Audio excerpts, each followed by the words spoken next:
Hello students, ഇന്ന് ഈ വീഡിയോയിൽ നമ്മൾ ഡിസ്കസ് ചെയ്യുന്നത് ആനോഡ് റേ ട്യൂബ് എക്സ്പെരിമെൻറ്റും പ്ലം പുഡിംഗ് മോഡലുമാണ്. ഇതിനു മുമ്പ് കാഥോഡ് റേ ട്യൂബ് എക്സ്പെരിമെൻറ്റ് എന്നൊരു വീഡിയോ ഞാൻ അപ്ലോഡ് ചെയ്തിരുന്നു.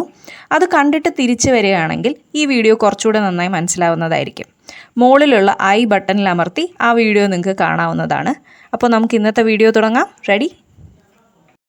കാഥോഡ് റേ ട്യൂബ് എക്സ്പെരിമെൻറ്റിൽ നമ്മൾ എന്താണ് കണ്ടത്? കാഥോഡിൽ നിന്നും ആനോഡിലേക്ക് ഒരു പെർട്ടിക്കുലർ റേ പാസ് ചെയ്തു. അതിനെ നമ്മൾ കാഥോഡ് റേസ് എന്ന് വിളിച്ചു. അതിനെ ക്യാരക്ടറൈസ് ചെയ്തത് ജെ തോംസൺ ആണ്. ഫൈനലി കാഥോഡ് റേസിനുള്ളിലെ പാർട്ടിക്കിൾ ഇലക്ട്രോൺ ആണെന്ന് നമുക്ക് മനസ്സിലായി. ഈ കണ്ടുപിടുത്തത്തിന് ശേഷവും ഒരുപാട് സ്റ്റഡീസ് ഈ പെർട്ടിക്കുലർ അപ്പാരറ്റസിൽ നടന്നു. പലരും ഈ ഗ്ലാസ് ട്യൂബ് വാക്യൂം ആണെങ്കിലും അതിനുള്ളിൽ പലതരം ഗ്യാസുകൾ നിറച്ച് ഈ എക്സ്പെരിമെൻ്റ് കണ്ടക്ട് ചെയ്തു. പക്ഷെ പ്രത്യേകിച്ച് യാതൊരു വ്യത്യാസവും കാഥോഡ് റേയിൽ ഉണ്ടായില്ല. കാഥോഡ് റേ പ്രൊഡ്യൂസ് ആയിക്കൊണ്ടേയിരുന്നു. അതോടൊപ്പം ഈ മെറ്റൽ പ്ലേറ്റുകൾ ഉണ്ടാക്കിയിരിക്കുന്ന മെറ്റീരിയൽ പലരും മാറ്റി നോക്കി. ഫോർ എക്സാമ്പിൾ, ആദ്യം ഈ എക്സ്പെരിമെൻ്റ് കണ്ടക്ട് ചെയ്തത് സിങ്കിലാണെങ്കിൽ, സിങ്ക് മെറ്റൽ പ്ലേറ്റുകളിലാണെങ്കിൽ ആ പ്ലേറ്റ് മാറ്റി കോപ്പറും സിൽവറും ഗോൾഡും ഒക്കെ പ്ലേസ് ചെയ്ത് നോക്കി. അപ്പോഴും കാഥോഡ് റേസിന് പ്രത്യേകിച്ച് വ്യത്യാസമൊന്നും ആരും കണ്ടില്ല. ഇതിൽ നിന്ന് സയൻറ്റിസ്റ്റുകൾക്ക് മനസ്സിലായി ഈ ലോകത്തുള്ള ഏതൊരു ടൈപ്പ് മാറ്ററിലും ഇലക്ട്രോൺസ് പ്രസൻ്റ് ആണെന്നുള്ളത്. ചില സയൻറ്റിസ്റ്റുകൾ ചിന്തിച്ചത് കാഥോഡിൽ നിന്നും ആനോഡിലേക്ക് റേ പാസ് ചെയ്യുന്നുണ്ടെങ്കിൽ എന്തുകൊണ്ട് ആനോഡിൽ നിന്നും കാഥോഡിലേക്ക് റേക്ക് പാസ് ചെയ്തുകൂടാ എന്നുള്ളതാണ്. അങ്ങനെ അവർ ആ അപ്പാരറ്റസിൽ ചെറിയ വ്യത്യാസങ്ങളൊക്കെ വരുത്തി ആനോഡിൽ നിന്ന് കാഥോഡിലേക്ക് റേ പാസ് ചെയ്യുന്ന രീതിയിൽ ആ അപ്പാരറ്റസിനെ മാറ്റിയെടുത്തു. ഇങ്ങനെ ട്രാവൽ ചെയ്യുന്ന റേസിനെ അവർ കൊടുത്ത പേരാണ് ആനോഡ് റേ. കാഥോഡ് റേയിൽ നടത്തിയതുപോലെ തന്നെ ചില എക്സ്പെരിമെൻറ്റ്സ് ആനോഡ് റേയിലും നടത്തി.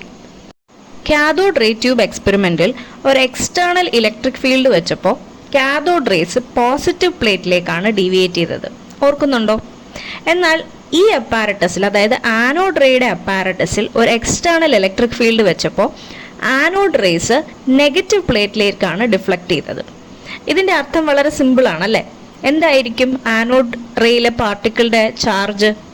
അതെ, പോസിറ്റീവ് ആയിരിക്കും. കാരണം അൺലൈക്ക് ചാർജസ് ആണല്ലോ അട്രാക്ട് ചെയ്യുന്നത്. ഈ എക്സ്പെരിമെൻറ്റിന് കാഥോഡ് റേ ട്യൂബ് എക്സ്പെരിമെൻറ്റിനെ അപേക്ഷിച്ച് നോക്കുമ്പോൾ കുറച്ച് വ്യത്യാസങ്ങളുണ്ട്. കാഥോഡ് റേ ട്യൂബ് എക്സ്പെരിമെൻറ്റിൽ ആ ഗ്ലാസ് ട്യൂബിനുള്ളിലെ ഗ്യാസ് മാറ്റുമ്പോഴും കാഥോഡ് റേസിന് പ്രത്യേകിച്ച് വ്യത്യാസങ്ങളൊന്നും ഉണ്ടാവുന്നുണ്ടായിരുന്നില്ല. പ്ലേറ്റിൻ്റെ മെറ്റീരിയൽ മാറ്റുമ്പോഴും ഇലക്ട്രോൺസ് പ്രൊഡ്യൂസ് ചെയ്തുകൊണ്ടേയിരുന്നു. എന്നാൽ ഇവിടെ ഗ്ലാസിനുള്ളിലെ ഗ്യാസ് മാറുമ്പോൾ ആനോഡ് റേസിൻ്റെ ബിഹേവിയറിൽ ഒരുപാട് ചേഞ്ചുകൾ കാണാൻ സാധിച്ചു. അതുപോലെ തന്നെ ആനോഡും കാഥോഡും ഉണ്ടാക്കിയിരിക്കുന്ന ആ പ്ലേറ്റിൻ്റെ മെറ്റീരിയൽ മാറും തോറും ആനോഡ് റേസിൻ്റെ ബിഹേവിയറിൽ ഒരു ഹ്യൂജ് ചേഞ്ച് കണ്ടു. ഇതിൽ നിന്നും സയൻറ്റിസ്റ്റുകൾക്ക് മനസ്സിലായി ഇതിനകത്തുള്ള പാർട്ടിക്കിൾ മെറ്റീരിയൽ അനുസരിച്ച് ചേഞ്ച് ചെയ്തുകൊണ്ടേയിരിക്കും എന്നുള്ളത്. ഗ്ലാസ് ട്യൂബിൽ ഹൈഡ്രജൻ ഗ്യാസ് നിറച്ചപ്പോഴാണ് ആനോഡ് റേസിലെ പാർട്ടിക്കിൾ ഏറ്റവും ലൈറ്റായി ബിഹേവ് ചെയ്തതെന്നാണ് സയൻറ്റിസ്റ്റുകൾ കണ്ടുപിടിച്ചത്. ഇതിൽ നിന്നൊക്കെ നമുക്ക് എന്ത് ഇൻഫർ ചെയ്യാം? ആനോഡ് റേസിനകത്ത് ഒരു പാർട്ടിക്കിൾ ഉണ്ട്, അതിന് പോസിറ്റീവ് ചാർജാണ്. മെറ്റീരിയൽസ് മാറുന്നതനുസരിച്ച് ബിഹേവിയർ മാറുന്ന ഒരു ടൈപ്പ് പാർട്ടിക്കിളാണ് ആനോഡ് റേയിലെ പാർട്ടിക്കിൾ. ഇതിനെ സയൻറ്റിസ്റ്റുമാർ കൊടുത്ത പേരാണ് പ്രോട്ടോൺ. അങ്ങനെ രണ്ടാമത്തെ സബ് അറ്റോമിക് പാർട്ടിക്കിൾ നമ്മൾ കണ്ടുപിടിക്കുകയാണ് കേട്ടോ, പ്രോട്ടോൺ. പ്രോട്ടോണും ഇലക്ട്രോണും കണ്ടുപിടിച്ച് കഴിഞ്ഞപ്പോൾ ചിലർക്കൊരു സംശയം, ഇത് ആറ്റത്തിനകത്ത് എങ്ങനെയായിരിക്കും അറേഞ്ച് ചെയ്തിരിക്കുന്നത്? അപ്പോൾ ഇതിനൊരു ഉത്തരവുമായി എത്തിയ ആദ്യ ആറ്റം മോഡൽ ജെ തോംസന്റെ ആയിരുന്നു. അദ്ദേഹത്തിൻ്റെ മോഡലിൻ്റെ പേരായിരുന്നു പ്ലം പുഡിംഗ് മോഡൽ. നിങ്ങൾക്ക് ഈ പടം കാണുമ്പോൾ തന്നെ മനസ്സിലാവും അദ്ദേഹത്തിൻ്റെ മോഡലിനെ എന്തുകൊണ്ട് അങ്ങനെ വിളിച്ചിരുന്നു എന്നുള്ളത്. നമ്മുടെ ഒരു സാധാരണ കേക്കിൽ ഒരുപാട് റേസിൻസ് എംബഡ് ചെയ്ത് കാണാറില്ലേ, അതുപോലെയായിരുന്നു അദ്ദേഹത്തിൻ്റെ മോഡൽ.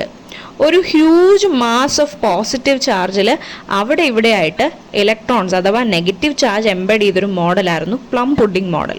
പക്ഷേ ഈ മോഡൽ സയൻറ്റിഫിക് വേൾഡ് അക്സെപ്റ്റ് ചെയ്തില്ല. കാരണം ആ സമയത്ത് നടത്തിയിരുന്ന ഒരുപാട് എക്സ്പെരിമെൻറ്റുകൾ ഇതിന് എക്സ്പ്ലെയിൻ ചെയ്യാൻ കഴിഞ്ഞില്ല. അങ്ങനെ ഈ മോഡൽ ഒരു ഫെയിലിയർ ആയിരുന്നു.